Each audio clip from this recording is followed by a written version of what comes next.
Sabi ng annual check-up ko, ubis na daw ako. Kaya naisipan ko magpanggap, kaya magsasalad muna ako for lunch. Tara, turo ko sa inyo. Naghiwa lang ako ng lettuce. Pero syempre, hinugasan ko muna. Mas masarap kayang kumain ng hugas. Tapos naghiwa lang ako ng kamatis. Tinanggal ko nga pala yung buto kasi sabi ng lola ko baka daw tumubo sa tiyan ko. Tapos nagprito lang ako ng bacon at ginupit-gupit ko. Medyo natutong nga, nakatulog kasi ako.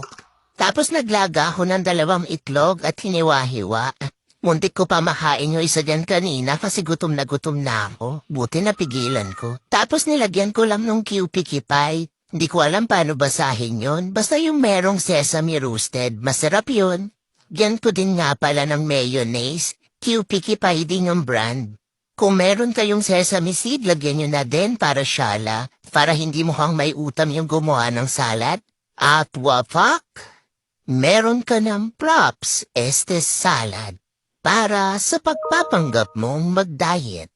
Yum yum!